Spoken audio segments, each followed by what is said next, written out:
Feeling unsure about placing live bets because you don't think you understand this type of betting well enough?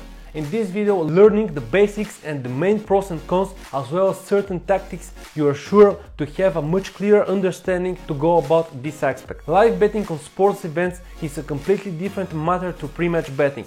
Many people underestimate and overestimate the live betting option, leading to poor results later on. Let's see what's the difference. Pre-match bets are just analysis, statistics, data and different type of information, while on live we watch how the match is actually unfolds, and this may have nothing to do with the pre-match expectations. At the very least, you will be able to use your gut feeling and intuition to get a feel for some things in the game that the computer and the analytics before just can't capture.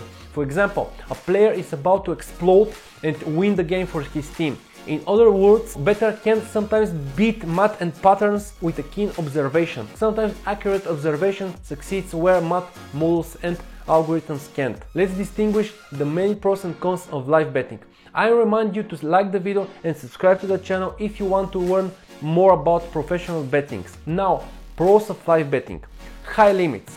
Live betting limits are always higher than the pre-match limits, as well as the funds have already been poured in. The bookmakers have the necessary information and the most accurate odds before the match. In the course of the match itself, the odds are already adjusted mainly according to the events on the field, but for people who play large sums, this is a very good option. You have more options to hedge. Hedging in sports means covering a bet. For example, if you have played under 2.5 goals in a match and the score is 1-1 in the 84th of the minute, you can play over 2.5 goals by a certain amount, which means if there is a goal, you will reduce your losses. Hedging is the better option rather than cash out. You can do an arbitrage more easily.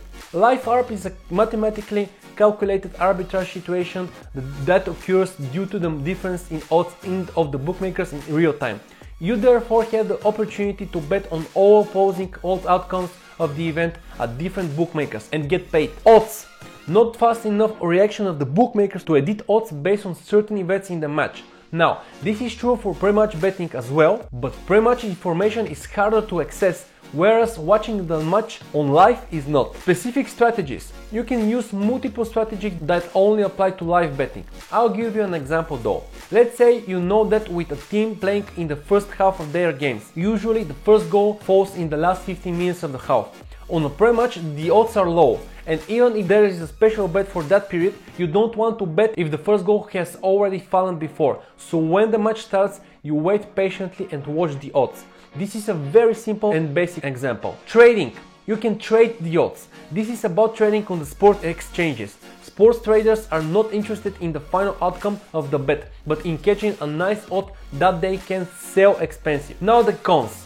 High margin. The margin of the live bets is often significantly higher than before the event. Emotions. When playing live, there is a much higher chance of giving it to the emotions and playing unwise bets, and this has been proven. Accordingly, you can also play much larger amounts than you intended, deviate significantly from your playing strategy. Quick decisions. Some bettors find it useful to be able to sit down, look at the numbers, think about it some more and then place the bet, if the conditions look favorable and good. With live betting, you see the odds and have to decide immediately whether or not to bet. This can put a lot of pressure on punter, and not all of us can cope with these conditions. Go to our website bettion.com if you want to know more about our services, which is value betting. Now a few tips.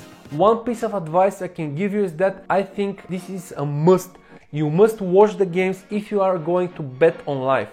Of course, this is only if you are serious about playing and have a certain goals in live betting, not only just playing for fun or boredom or for variety. If you don't watch the games, you have no idea what is happening on the field and what the odds should be.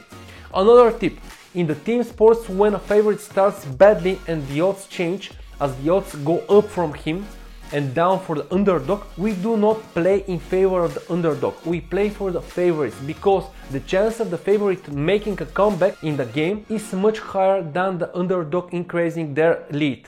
This is very true for the basketball. For example, if we have a team A and the team B, where the handicap is +5 for team A and -5 for team B before the game, and team A is up to 8 points, then the line will most likely reverse and become -1 for the team A and +1 for the team B. Then it is much more logical to play +1 for team B, which is the favorite in the match, in principle, but is already an underdog in terms of the points right now. Usually this is a value. Basketball is full of periods with ups and downs and big swings. There can be drastic changes in the score and the lines to the advantage or disadvantage of one of the teams. So such variations are perfectly normal, and it is not important to be able to take advantage in certain cases. Here you can even arbitrage if you bet on the underdog winner over 2 odds before the match, and subsequently the favorite becomes the underdog and they are given over 2 odds on live.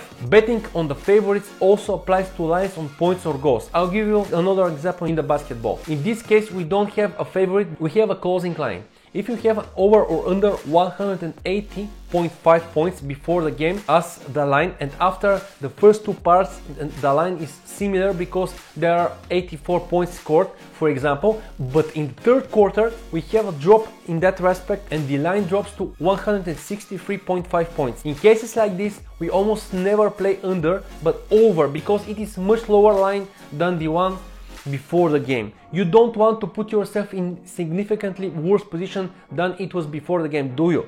There's no value in that. In basketball specifically, such tactics are more successful because there are many quick and abrupt changes because of the dynamics of scoring, whereas football, for example, is low scoring sport, but similar principles can be used there as well.